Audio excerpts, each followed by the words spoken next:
Hi friends, LD Vegan, live bakery time. I make a blueberry pie today and I will coat the blueberries or fold the blueberries into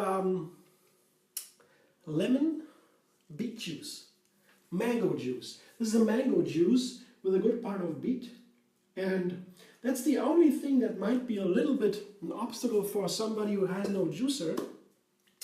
But to me, that's one of the most amazing ways to make a cake, a live bakery, because you don't need to use any fat, no oils, nothing. Just use a thickener to thicken the juice to make it keep the blueberries together on the crust. That's all. So I will begin with the crust. Yeah, that's the easy thing. Like. And when you have a food processor, also a tool you need for live bakery. So this time you need a juicer too. Not a biggie. Juicer are not very expensive today, and you don't need to have the best one. But juicer is so important in my cooking anyway. Do a lot with juicing. And the S blade also for the food processor. That is for the almonds. I have here a good amount of almonds because I want to have a thick crust this time.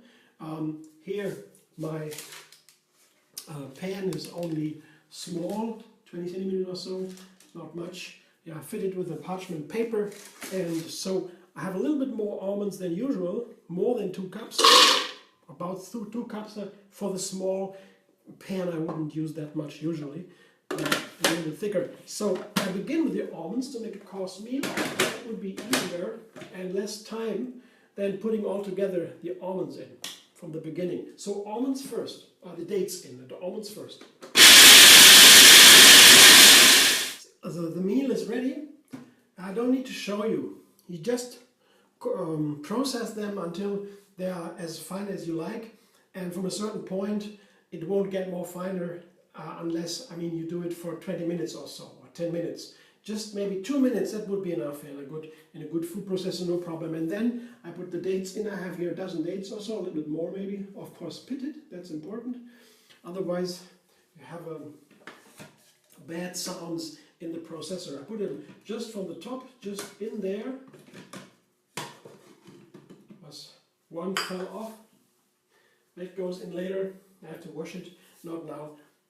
1 date more or less doesn't really matter. And here is a good amount of cinnamon that also goes into the dough, because that makes it really nice and tasty, especially together with the blueberries. Cinnamon is a wonderful flavor for blueberries. Very nice in there. So now, some more time to make a dough sticky. The sticky dough is here. I show you what that means to me, a sticky dough.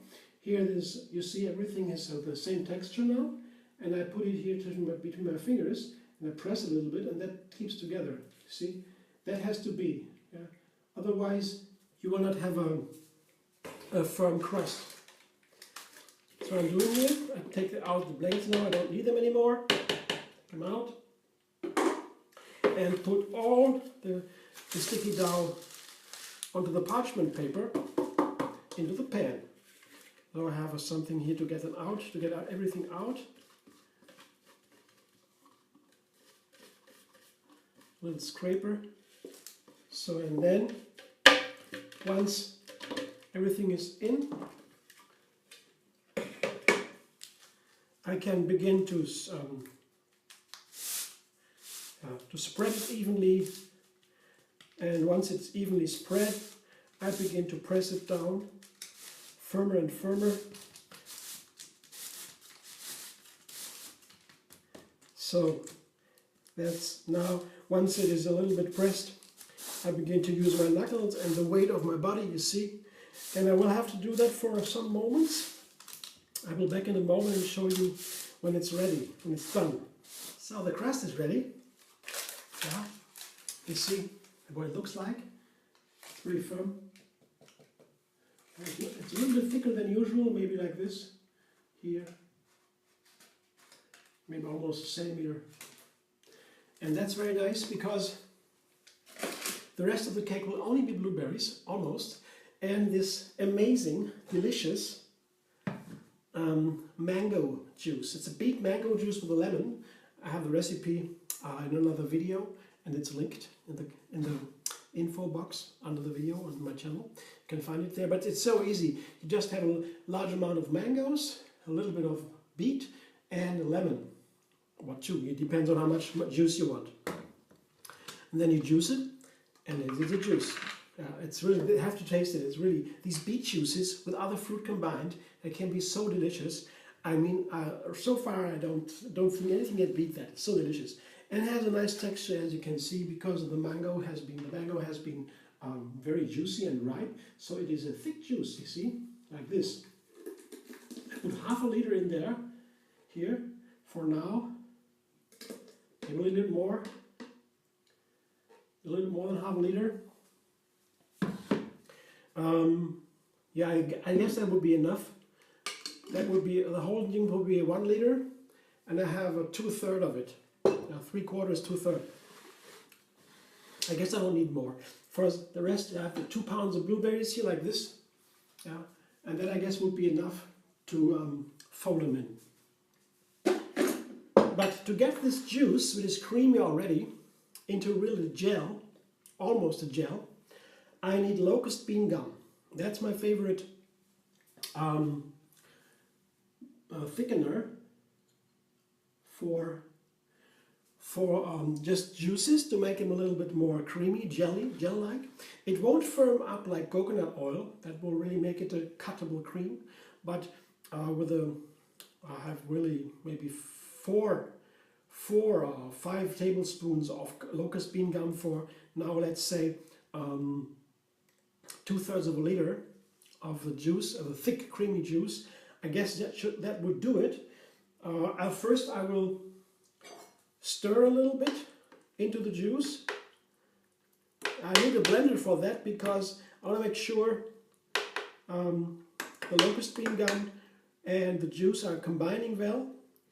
Otherwise, it wouldn't the thickening effect wouldn't be so good, because a little lumps of the locust bean gum, that is pretty messy, and it's hard to get the lumps out, get it really homogeneous without a blender.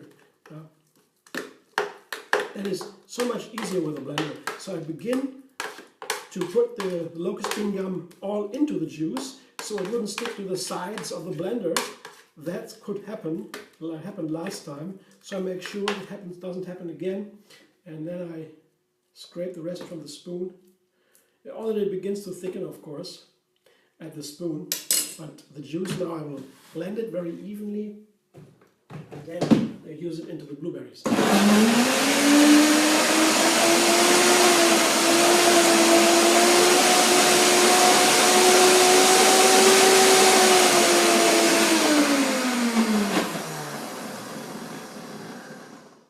It sounds as if the juice is still resilient.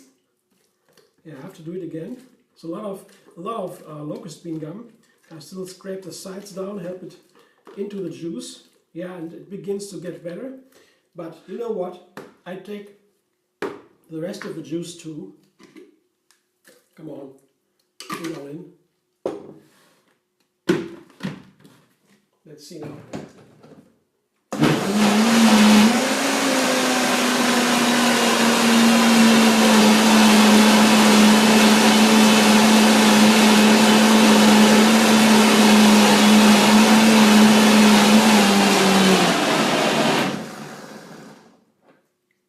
The juice gets to stop, the blender gets to stop pretty soon after turning it off. So that means it is pretty thick. Now that I used some more juice, I might be using a little bit more locust bean gum. I take two more teaspoons to make sure I don't have a problem afterwards with the creaminess. It has to be really firm enough, otherwise the cake will run away.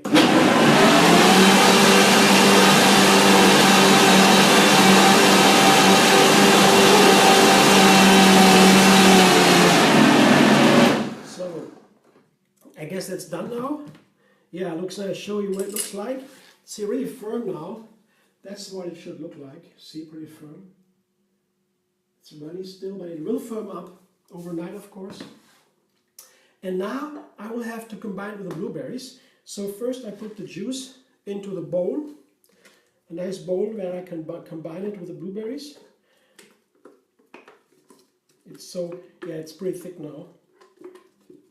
That's good.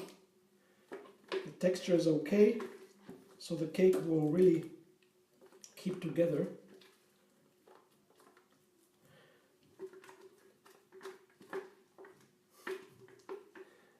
Get everything out of the juicer is also important.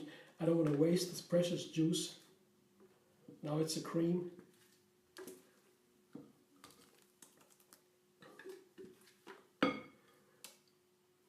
So, and now I get the blueberries in. See, this is what I have. It's pretty creamy now, you see. And now I put the blueberries in.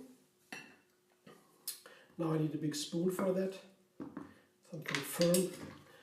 2 pounds of blueberries, see again that amount here.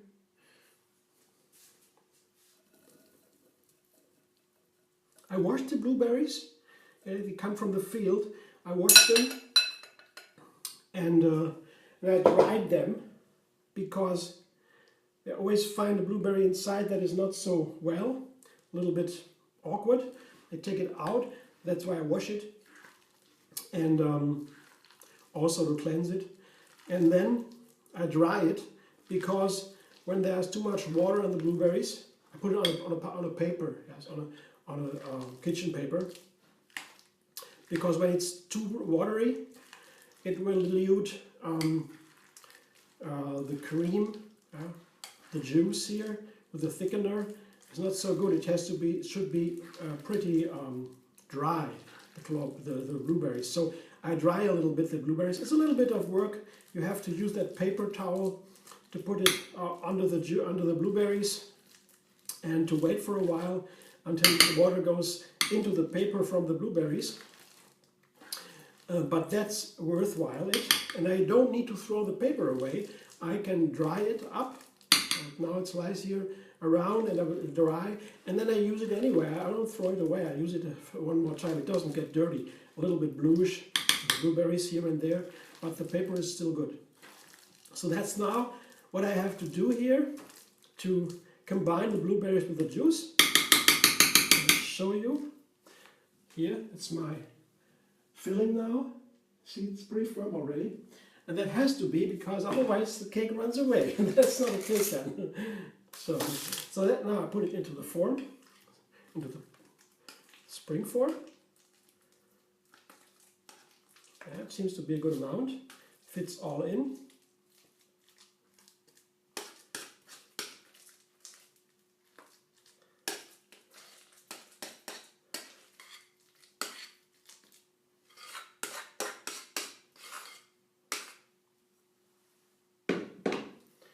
Spread it a little bit into the sides everywhere. It's now almost a firm mass.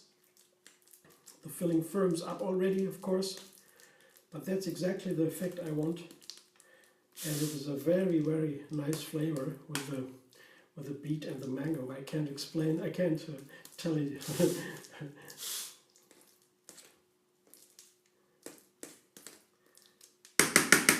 So that's all.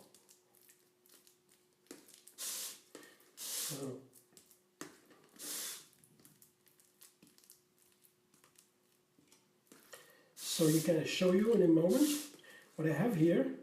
It looks like a nice blueberry cake to me.